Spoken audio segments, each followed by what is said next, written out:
I too had that middle class world where, we weren't poor, but we weren't, buy anything you want. I had the same circling of the Sears catalog. And, in the 80s, I remember getting the Esprit. Did you get Esprit catalogs?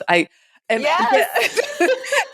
and they had the pictures of all like the full outfits, and I wanted all of the pieces to go together, kind of like you wanted the whole bedroom set.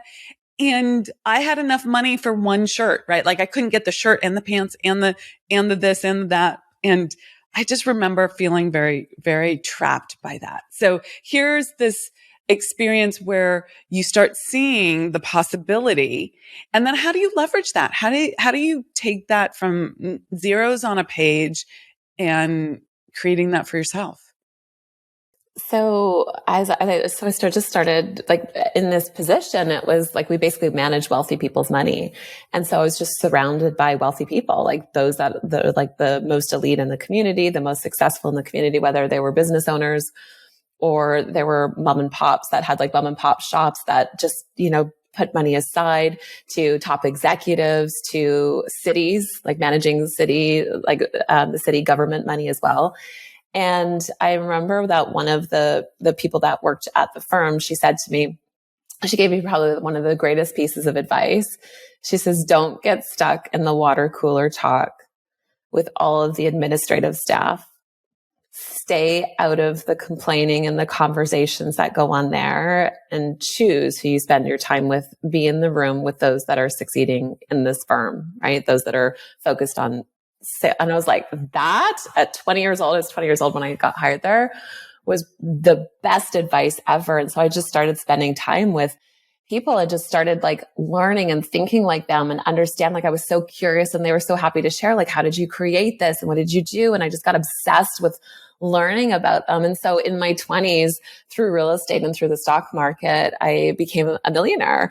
And my salary at the time was maybe like $30,000 a year. So my income wasn't making me rich. So Christina, I freaking love that. So two things. One, power of mentorship, right? Not only did that woman say, like, choose who you hang out with, but you paid attention and you made that choice. So the power of choice there, which is huge. We make these they seem like little mini decisions, but look at what that created for you. You then started to hang out with people. And one of my questions for you is around, like, what are the character traits of success? And I was going to ask that question from a perspective of, like, what do you see in yourself that allowed you to create success again and again? But now I'm going to ask it from the perspective of, what did you learn in those years of being super, super curious and asking the questions and about the commonalities of success? What all of those people had in common?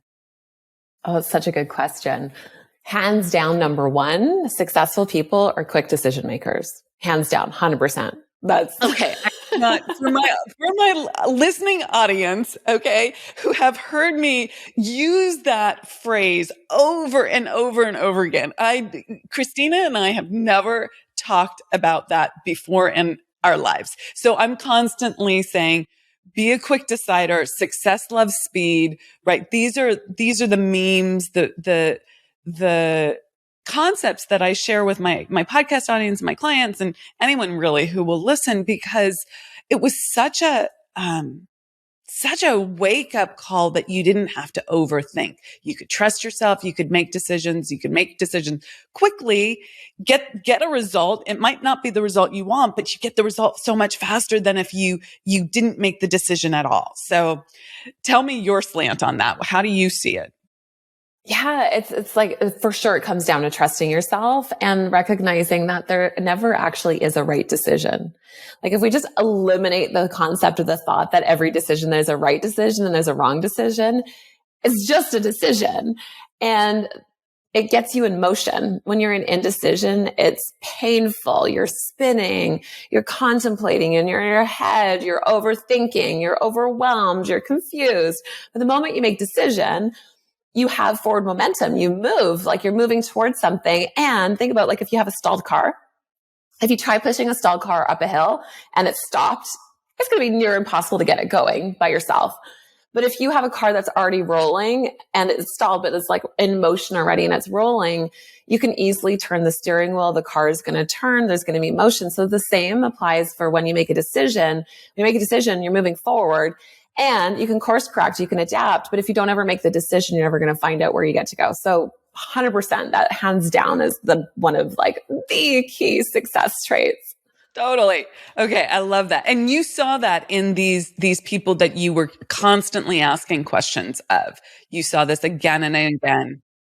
Yeah. And the other thing for them is that they were not emotional around money. They managed their mind about what they were creating, and there was not drama around stuff. There wasn't complaining around stuff. They weren't at effect to stuff. It wasn't, oh, because the economy's happening, this means this is happening for me, or because of this. It was, they come from a place of being at cause. They're the ones that are creating something. Therefore, they're not complaining of it as well. And so they're really stepping into being the creator. They make things happen.